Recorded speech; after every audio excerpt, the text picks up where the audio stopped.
chat room have been very patient waiting for J.D. Wininger. I think I finally got it on here now. I hope. Well. Oh, now the stream is interrupted. Oh gosh. Okay. No, it's try. Just bear with me, JD. Okay. Okay. Yes. According to this, we are finally on the air. Who know? Well, according to this, folks, we are streaming to Facebook, Twitter, and but not YouTube. So I'm just JD. If you would just kind of okay, I see it coming up now. Maybe refresh the page, folks. All right. Well, we're just going to go with it. I left one of the settings that I did this morning when I was not in a hurry. I errantly skipped over one of the settings, but we are on the air on YouTube now, JD. So sorry for that Okay. interruption, but I had to. Not a problem in the world, sir. If you I'm the can't fix producer, it, the it ain't engineer, the broke. talent, and everything else. So we're good in the chat Yes, room. Barbara says, "Okay, that's we're all up." right. Good. Well, hey, everybody. It's great to see you in the chat room again. And, And by the way, Karen did figure out how to log into the chat room, and she's oh, enjoying the good. fellowship there. But now she gets to see the program just like she was on, a There few you moments go. ago. That's right. What a blessing! And oh, Miss Karen's a blessing and a half, I tell you what. And one of these days, her and Mr. Parky's going to find their way out to Northeast Texas. And I'll get my old buddy Michael. You remember Michael? Oh I'll yeah, get him to uh huh. saddle up the horses, and she'll get the trail ride again. Yeah. So Okay, looking forward to that. And I hope Miss Karen will come back and talk to us again one night and tell us how she plays that multi-layered organ, with three different keyboards or so, and all the wonderful things that she does with pet adoption and everything.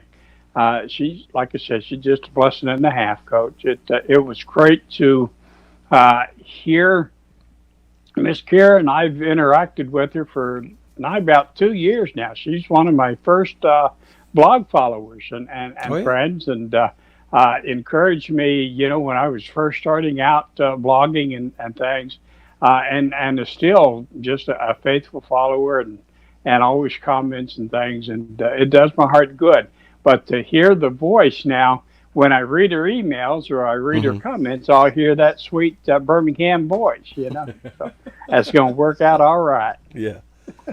Well, she, like I said, Alabama's got a lot of good folks, and only Yes, only superseded by Texas, and only because Texas is bigger.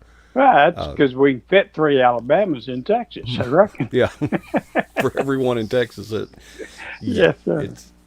it's good. What JD? Any end to the rain in sight, where you can actually get some work done? Uh, oh, no, sir. They're calling for rain uh, tomorrow, actually tonight and in the morning, and then again starting Sunday through Thursday of next week.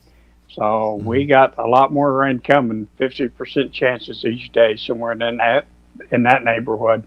So as I was saying, and sorry if you missed it in the chat room, folks, but I just unloaded 800 pounds of seed, had to store it in my office in the workshop because I can't plant it right now because you can't plant seed in standing water. It just doesn't do so well. So, Yeah, the equipment so gets I bogged just have down to too. wait for it to dry out, right? The pond is all overflowing. It's about 10 feet over its bank into the pasture land and things, and the cows are using up all the energy from the feed and all the rich grasses and clover and ryegrass things that we got going. They're using up all the energy just trying to pull their feet out of the mud every day. So it's sort of like my boots; they get stuck in the mud too.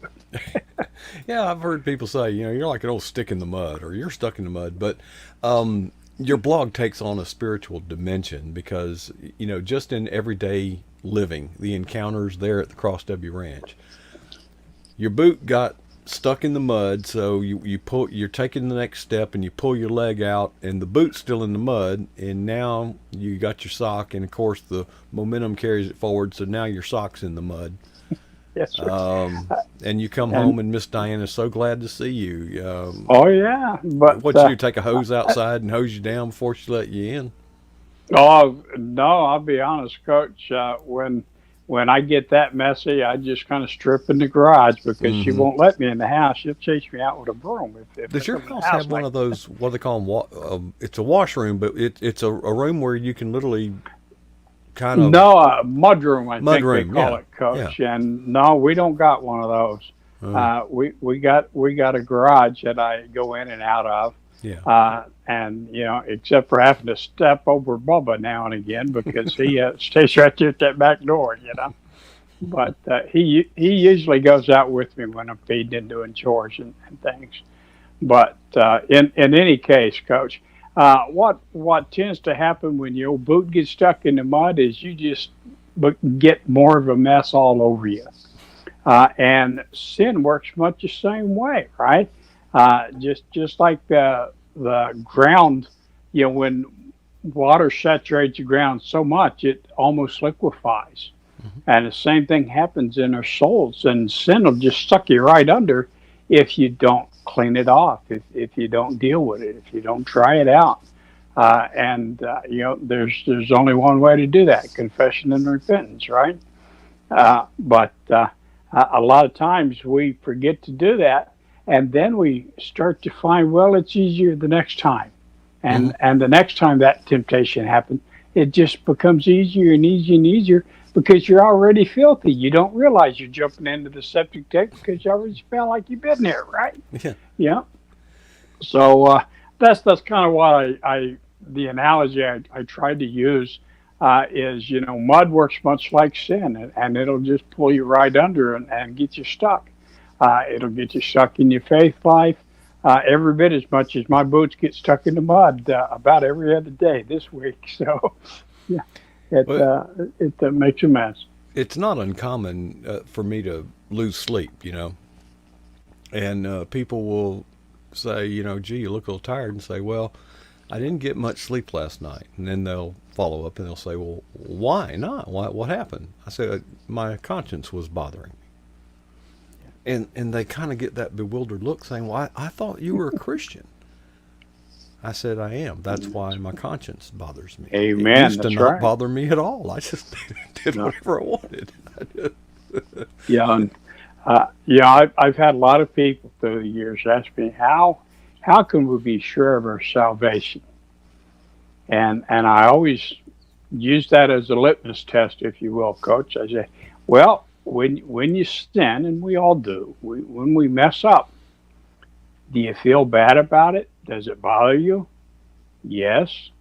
Did it bother you before you were saved? Why, no. There you go. That's the Holy Spirit at work. Heed that warning, folks. It's God puts it there for a reason.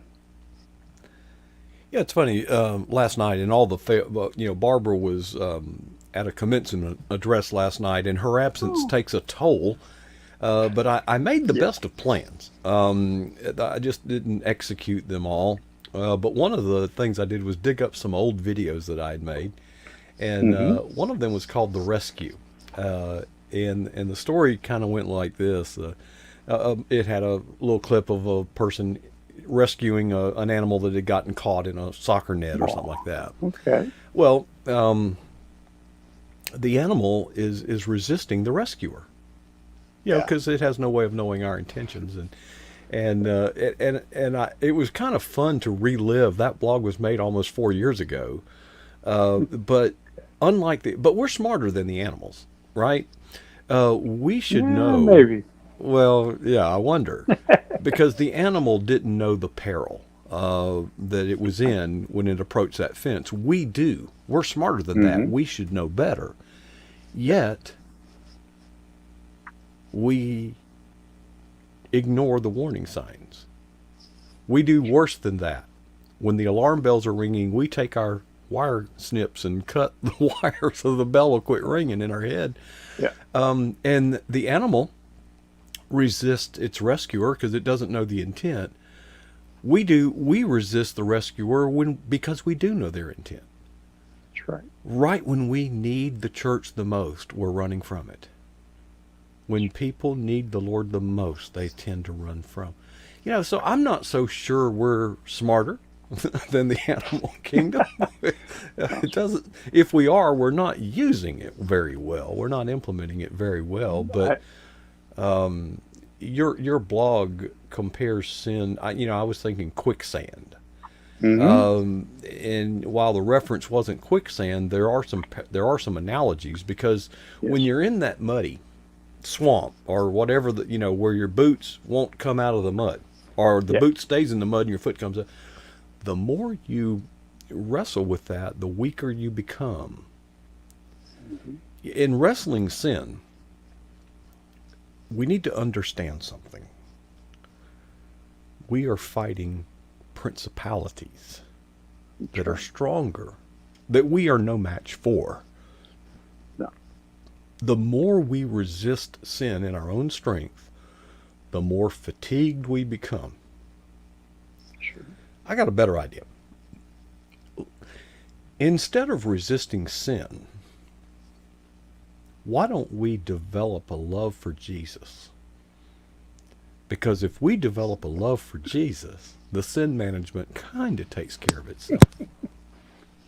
Yes, sir. But there's classes you can go to on how to avoid temptation, and how to, how to get these filters for the stuff. Oh, And sure. I don't think those are. I don't condemn them. I'm not speaking, but I'm just telling you that has not been an effective technique for me. What has been effective for me is a friend of mine somehow figured out that I wasn't doing a daily devotional and sent me a book.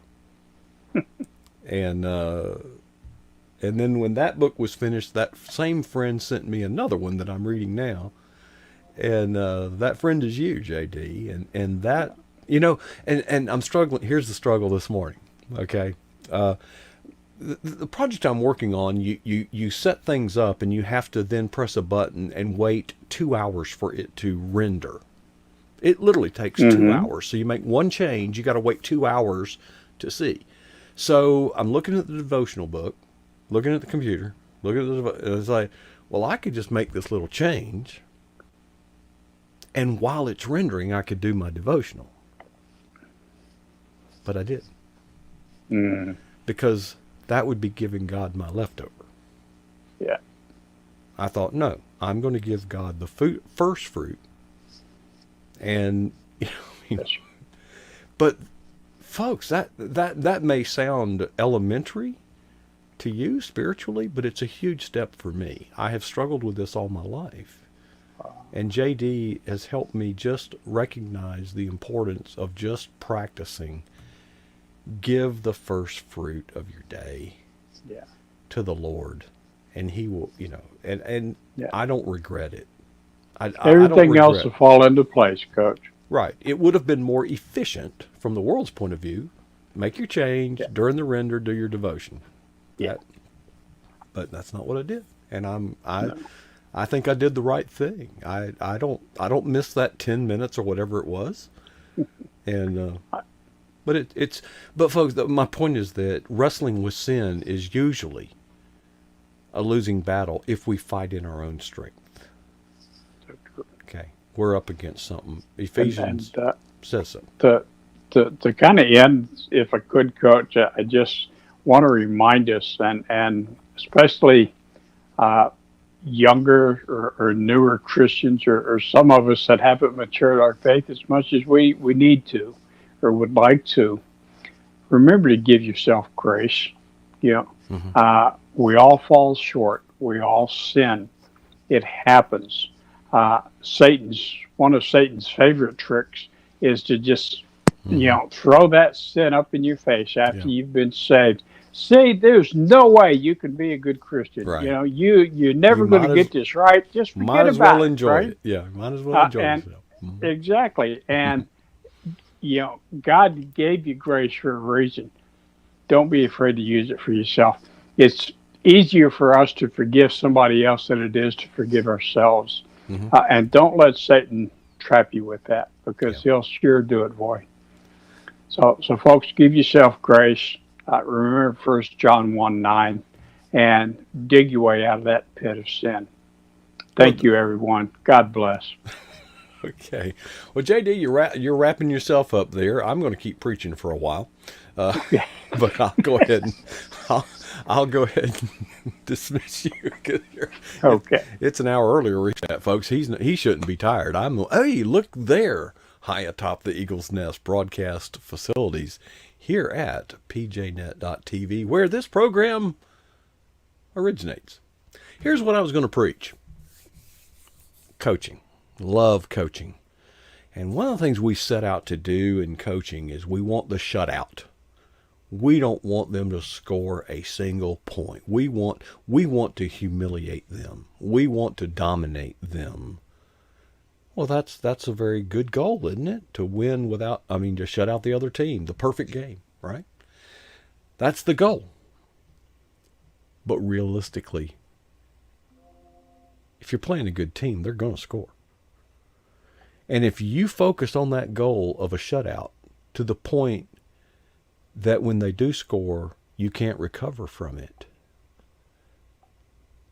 isn't that the same as sin? As Christians, we strive to be Christ-like. Christ was perfect. He was sinless, without sin. That's the goal. But when we fall short, if we don't claim the strength of grace to start new and fight back, we haven't won, no matter what the score. All right. Well, thanks for listening to that little sermon that just kind of came out of nowhere. It's been a rough week here at pjnet.tv. I was mentioning with our previous guest, Karen, that we don't realize the value of things until they are taken away from us. When we get that diagnosis of end-of-life cancer, we value every day more, or should. And it's like Barbara was at a commencement ceremony last night, and we tried to prepare, but things went wrong. And the other time when she was at a revival or something, things went wrong. And it just reminds me of just how valuable every member of our team is. But Barbara is missed. In her absence, things go wrong. The other member of our team I wanted to shout out is Steve Hazards, because on Friday night I get a break. I'm here Monday through Thursday, but Steve Hazards is here too. But on Friday, he takes the controls of the pjnet.tv platform. And we start at 9 o'clock, as always, Eastern time, and he will, we kind of relax. We kind of let our hair down. We play he plays some retro stuff, some jazz stuff, and some of the stuff I like, Elton John, and, good stuff we grew up with, and Gordon Lightfoot. I love that, but then he is, while he's doing that, he's preparing a program that he titles My Perspective and Comments. And it is his perspective and comments, and I think that you would be interested.